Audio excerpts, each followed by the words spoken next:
Hey everyone, Ryan here, and today we are reviewing an amazing 2013 LEGO Star Wars The Clone Wars set in the 75013 UMBARAN MHC, or Mobile Heavy Cannon. It has 493 pieces, and when it was released, cost just $50. However, today on sites like eBay, it'll cost you at least $200 to get one brand new in box, which is what I have here today. Now, the box does really want you to know that all 4 minifigures in the set are brand new. It tells you 3 different times. As we look to the back of the box, though, I gotta say it is a bit messy as they try to show off a lot at once, and it's kind of like overstimulating to look at the back of this box. But nonetheless, slicing into and opening my box, we'll find the instruction manual, at the back of which it shows off some of the other 2013 sets. We've also got a sticker sheet, which I think is necessary to make this model look as good as it's going to. And of course, we have 3 numbered bags with all of our parts. The first minifig in the set is also probably the best, with Ahsoka. She's got a wonderful Leku in this set that looks great with a nice contrast between the sand green print, the white, and the dark blue there. We also have 2 faces on her, so you can flip that around and get kind of an angry face, kind of a happy face, just depending on what you're looking for. And then as far as the torso and the waist and the leg printing goes, it's fantastic. I'm always a fan of some continuous printing down the front of a figure, and this figure does that in a very good way. Overall, it looks great. The next fig is a bit controversial. It might not be as bad looking as modern 2/12 clones,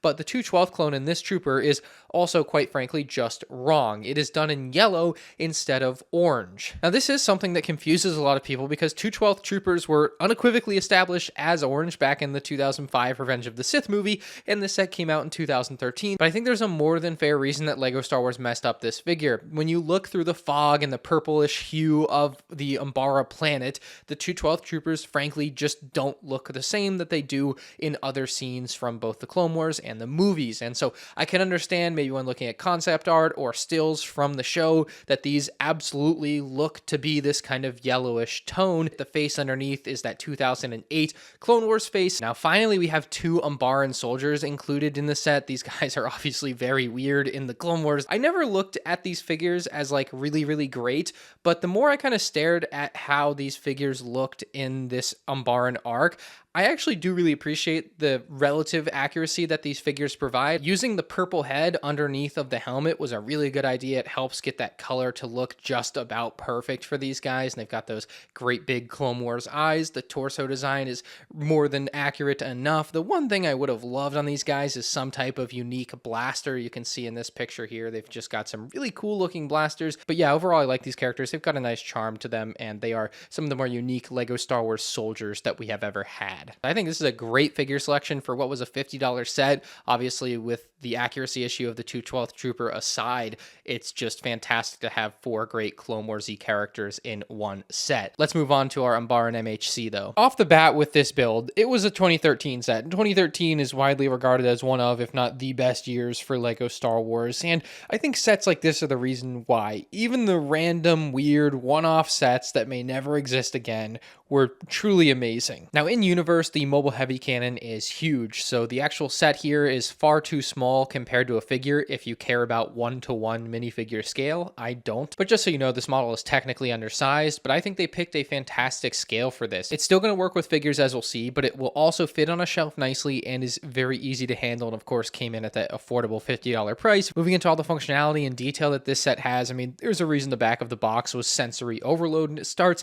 at the feet for the Mobile Heavy Cannon. Of course, we're going to end up with 6 separate feet, 3 on each side, the build process for which is a bit repetitive, so if you cared about that, this might not be the set for you. But the feet articulate completely on their own at the bottom. They're on a nice smooth clip, and then there's kind of another joint called the knee joint above that is on one of the little Technic joints that just moves in little increments. And then finally, the actual leg is held up at a slight angle by these pieces here, which, man, these are not used in many, if any, LEGO Star Wars sets outside of this one from my memory. And then on top of that, the legs have plenty of mobility, so you can move them forward and backwards, except for the middle one, which just has a little bit of wiggle to it, so maybe you'd be looking for a little bit more there. But overall, I think the legs provide excellent posability, and it's going to allow you to play with it and kind of pose it. My only complaint with the legs is I find them to be a bit creaky. I don't know if it's because this is a 10-year-old set. I can't remember when I originally had this set when I was younger, if they were as creaky as they are now. So so I don't love that. On the very bottom of the MHC, we actually have this lever here, which can be used to rotate the cannon on top of the set. I think that's amazing. It's something that was not necessary. Like, you can totally rotate this cannon with your hand, but I love that they give you the extra option kind of on the bottom at the back to rotate the cannon by spinning it. Now, the cannon on top has a nice amount of detail to it. It uses a sticker to accomplish some of that, but more importantly, it's excellent as a play feature and kind of accurate function to what we see in the Clone Wars. It moves super easily, super quickly, and it's got a really great arm, so you can actually twist it up, move it forward, and point it down, just like it does in the show. And I think it's awesome that they were able to recreate that and have such great flexibility on this. And all of this happens without it just breaking off, so you can kind of play with this really easily, and it doesn't just snap off super easily. So I love that. Of course, it's got the big spring-loaded FU cannon on top. All you have to do is push in on this, and it's going to fire off. Of course, it doesn't look as great maybe without it in there, but dude, I mean, this is so well executed. The body on this beast is absolutely tank-like as well. It's a very nice compact shape, and they did a great job of introducing some of those light blue highlights kind of lit up, looking like they were in the show. The stickers are also pretty nice on the side of this model, although I would say it's very important to take your time to make sure they are aligned properly, because there's a lot of detail that definitely goes across the two stickers here. But if you do the job correctly, these stickers definitely add a nice bit to the mobile heavy cannon. On the very back, we've got a panel that can be brought down, and you can lift this top part up to give you the full access to the interior at the back here, and there is a nice tiled area to place an Umbaran. Put his arms down and close that up nice and easily. So you can't even tell that he is in the back, honestly, once it's closed up. But on the front side, we can actually see through, and so we can open it up the same way the back side does, except this one is a bit more detailed. They actually give you stickered control panels. Now, I believe these are unique stickers for the control panels in this set and never used on any other set, so that's pretty cool. But taking our other Umbaran and placing him here is also a breeze, and we can close that up just like the back side. And on this one,